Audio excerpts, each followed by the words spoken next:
کتاب سفنیای نبی باب یکم. داوری بر یهودا تمثال روز آینده خداوند. کلام خداوند که بر سفنیا ابن کوشی، ابن جدلیا، ابن امریا، ابن حزقیا در ایام یوشیا ابن آمون پادشاه یهودا نازل شد. همه را از روی زمین تماما محو میکنم، میگوید خداوند. آدمیزاد و چارپایان را محو میکنم. مرغان هوا و ماهیان بحر و اسباب وسوسه را با یک جایگی شریران محو میکنم و آدمیزاد را از روی زمین نیست میکنم، میگوید خداوند. و دست خود را بر یهودا و بر همه ساکنان یروشلیم دراز میکنم و بقیه بعل و نامهای پیشوایان بت پرستانش را با یک جایگی کاهنانش نیست میکنم و آنهای را نیست که بر بامها و لشکر آسمان سجده میکنند و آنهایی را که سجده کرده به خداوند قسم میخورند و به میلکوم قسم میخورند و آنهایی را نیست که از خداوند گشتند، یعنی خداوند را نمی جویند و او را نمی طلبند. و حضور خداوند خدا خاموش باش، زیرا که روز خداوند نزدیک است، زیرا که خداوند قربانی تیار کرده است، دعوت شدگان خود را تقدیس نموده است. و در روز قربانی خداوند چنین واقع خواهد شد که من سروران و پسران پادشاه و همه آنهایی را که لباس بیگانه می پوشند مجازات خواهم نمود. و در آن روز همه آنهایی را که از آستانه جسته می گذرند و خانه آقای خود را از ستم و مکر پر می کنند مجازات خواهم نمود. و در آن روز چنین واقع خواهد شد، می گوید خداوند، که صدای فیغان از دروازه ماهیان و واویلا از محله دویم و شکستگی بزرگ از بالای پشته ها به گوش خواهد رسید.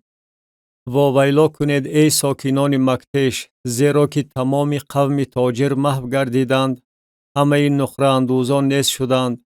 و در آن وقت چنین واقع خواهد شد که من یروشلیم را با چراغ‌ها تفتیش خواهم کرد و شخصانی را که بر درد خود نشسته در دل خود میگویند خداوند نه نیکی میکند و نه بدی مجازات خواهم نمود. و دارایی آنها به غنیمت گرفته و خانه های آنها ولنگار خواهد شد و خانه ها بینا خواهند کرد ولی در آنها ساکن نخواهند شد و تاک ها خواهند شنانید ولی شراب آنها را نخواهند نوشید.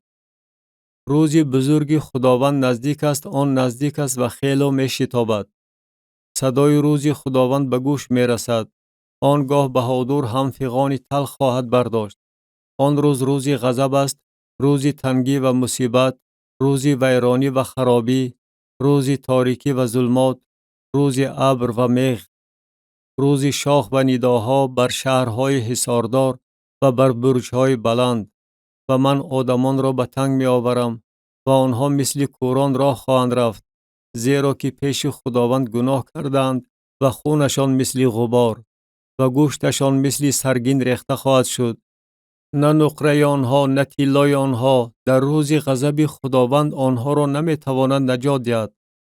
و با آتش رشک او تمام زمین فرو برده خواهد شد، زیرا که هلاکت آن هم هلاکت ناگهانی او بر همه ساکنان زمین خواهد آورد.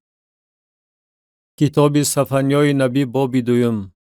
مراجعت به بقیه با دعوت که توبه کنند. برای توبه جمع شوید و فراهم آید ای خلق بی حیا، پیش از آن که حکم جزا به عمل آید، چون که روز مثل پری کاه زود گذشته می رود، پیش از آن که شدت خشم خداوند بر شما فرود آید، پیش از آن که روز غضب خداوند بر شما فرود آید. خداوند را بی طلبید ای همه حلیمان زمین که احکام او را به جا می آورید. عدالت را بی طلبید، فروتنی را بی طلبید، شاید که در روز خشم خداوند توانید پنهان شوید. داوری بر خلقها، زیرا که غزه ترک کرده خواهد شد و اشقلون به خرابزار تبدیل خواهد یافت. اهل اشدود نیم روزی به در رانده خواهند شد و اقرون ریشکن خواهد گردید. وای به حال خلق کریتیان که ساکنان منطقه بحر می باشند.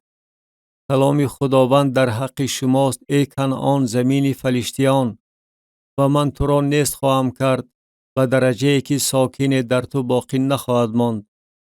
و منطقه بحر موضع چاه‌های چوپانان و کوره‌های گوسفندان خواهد شد و این منطقه برای بقیه خاندان یهودا خواهد بود تا که در آنجا چرا کنند. شبانگاه در خانه‌های اشقلون خواهند خوابید، زیرا که خداوند خدایشان آنها را تفقد نموده اسیرانشان را خواهد برگردانید.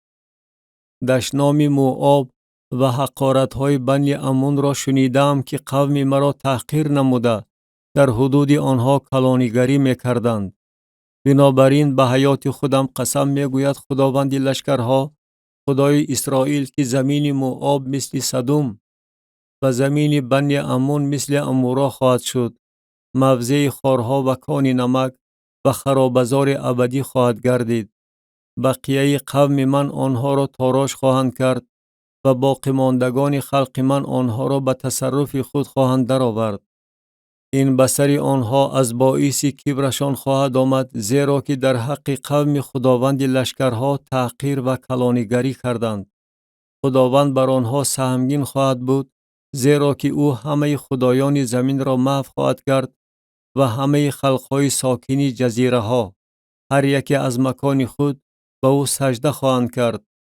شما نیز ای حبشیان با شمشیر من کشته خواهید شد و او دست خود را بر شمال دراز کرده اشور را محو خواهد نمود و نینوه را به خرابزار و صحرای خشکی که مثل بیابان باشد تبدیل خواهد داد و اندرون آن گله های سرشمار هر نوع حیوانات خواهند خوابید و مرغ سقا و خارپشت بر بالادری های آن جایگیر خواهند شد.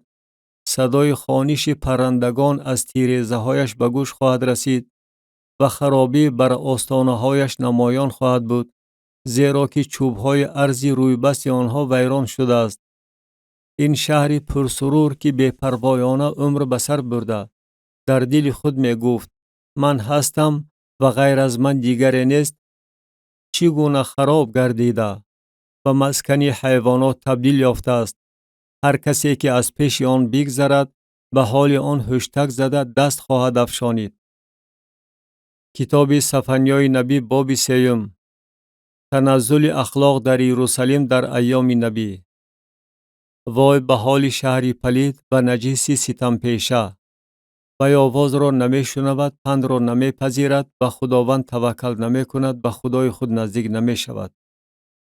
سرورانش اندرون وی شیران غرنده، داورانش گرگان شبگرد می باشند که تا صبح استخوان را باقی نمی گذارند. انبیایش شخصانی سبک مغز و غدار هستند. کاهنانش قدس را پلید و شریعت را خوار می کنند. خداوند اندرون وی عادل است، ناانصافی نمی کند. هر صبح داوری خود را آشکار ظاهر می سازد. پی در هم عمل می کند، ولی شخص ناانصاف شرم را نمی داند. من خلقها را محو نمودم به درجه‌ای که برج‌هاشان ویران گردیده است. کوچه‌هاشان را چنان خراب کردم که کسی از آنها نمی گذرد.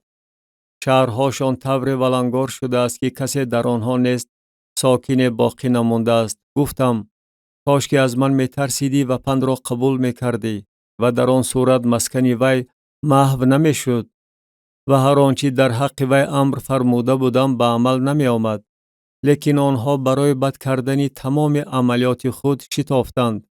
بنابراین مرا می گوید خداوند انتظار باشید تا روزی که برای شاهدی برخیزم، زیرا حکم من این است که خلقها را جمع کنم و مملکتها را فراهم آورم تا که غضب خود را، تمام شدت خشم خود را بر آنها بیریزم، زیرا که تمام زمین با آتش رشک من فرو برده خواهد شد. زیرا که آن وقت به قومان زبانی پاک خواهم بخشید تا که همه‌شان اسم خداوند را بخوانند و او را یک دلانه عبادت نمایند. از آن طرف نهرهای حبش پرستش کنندگان من، فرزندانی که من پراکنده کردم، هدیه برای من خواهند آورد. در آن روز تو از تمام عملیات خود که با آن پیش من گناه کرده ای خجل نخواهی شد، زیرا که آن وقت من متکابران پرسرور تو را از درون آن دور خواهم کرد و تو دیگر در کوه مقدس من تکبر نخواهی نمود و من اندرون تو قوم فروتن و بینوا را باقی خواهم گذاشت و آنها به اسم خداوند پناه خواهند برد.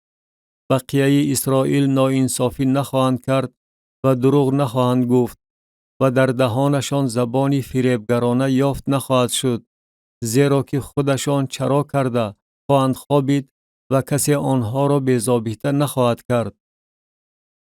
خداوند بر یروشلیم مرحمت نمود. ترنم نما ای دختر سیان، نداهای شادمانی بده ای اسرائیل. از تمام دل شادی و خرسندی بکن ای دختر یروشلیم. خداوند اذیت‌های تو را دور کرده، دشمنانت را از میان برداشته است. خداوند که پادشاه اسرائیل است اندرون توست و تو دیگر بدی نخواهی دید. در آن روز به یروشلیم گفته خواهد شد نترس و به سیان بگذار دستهایت سست نشود. خداوند خدای تو اندرون توست، او جبار است و نجات خواهد داد. در حق تو با شادمانی دلخوش خواهد شد، در محبت خود خاموش خواهد ماند. در حق تو با ترنم شادی خواهد کرد. آنهایی را که از جهت عیدها غمگینند من جمع خواهم کرد. آنها از تو دور بودند و بار ننگ تو نصیبشان گردیده بود. اینک من در آن زمان همه آنهایی را که بر تو ستم می‌کردند و تنگ خواهم آورد و لنگان را نجات خواهم داد و رانده شدگان را فراهم خواهم آورد و آنها را در هر کشوری که گرفتاری ننگ بودند صاحب عزت و شهرت خواهم گردانید. در آن زمان شما را خواهم آورد و در آن زمان شما را جمع خواهم کرد، زیرا که شما را در میان همه قومان زمین صاحب شهرت و عزت خواهم گردانید. وقتی که اسیران شما را پیش نظر شما برگردانم، میگوید خداوند.